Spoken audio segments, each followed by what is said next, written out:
Today we're going to do our best to lift a fingerprint, a latent fingerprint, off of a glass. So what we need for this lab is a couple of, again, household items. These are less than ideal conditions. Normally we use fingerprint powder. We don't have that available, so we're going to use what's inside the house. We need some cornstarch. We need a glass.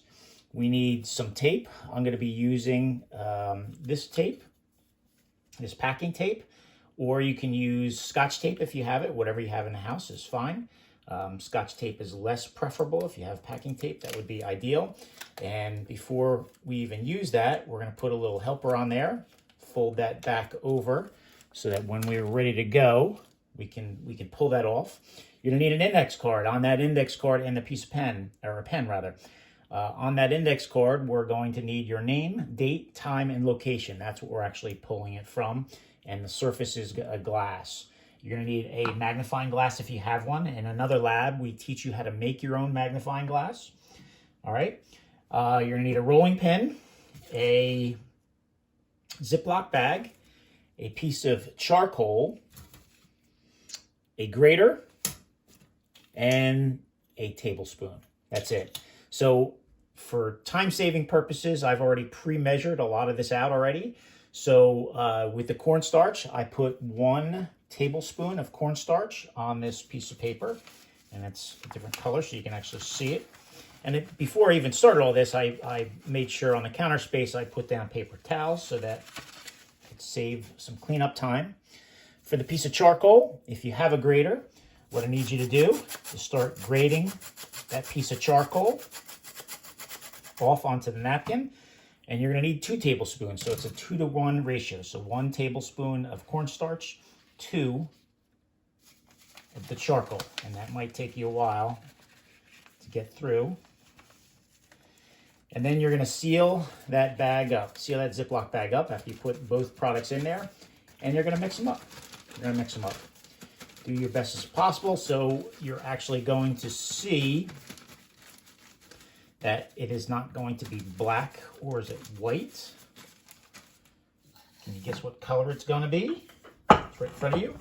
And again, we want this as fine and as possible so that it's not that granular, and you're probably going to get a granular mix only because of the way we're grading that, and that's all we have to work with. So it should be, you probably guessed it, gray once it comes out. So what we've done here, and it doesn't have to, you don't have to necessarily use a rolling pin. You can use some other product in the house, maybe not necessarily glass, but maybe a jar, a little bit bigger, to further get those particles as fine as possible. So what I've done is pour out of this Ziploc bag and onto this napkin the hybrid product. This is commingled. It's both the it's a gray mixture, both the white and black. And before we do that, we got to put our print on the glass. So my suggestion would be to have the one finger that's sticking through your gloves, assuming you have gloves, is kind of wipe the top of your forehead or the side of your nose just to get some of the oil on there. So you're going to get a good print, and put it somewhere on the glass that you're going to recognize where it actually is. All right. And from there, I've tried several different brushes, makeup, paint brushes. Nothing really works that well. So again, this is just kind of demonstrate and illustrate what's going on here. If you can actually see this, or at least the area that you put that print, take a picture of it with your iPhone.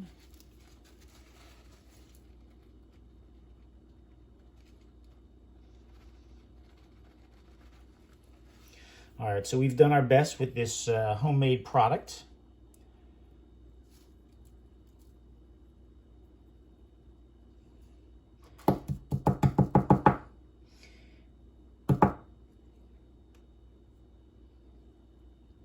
And we can see some of that product has stuck, so we are going to be able to grab something from there.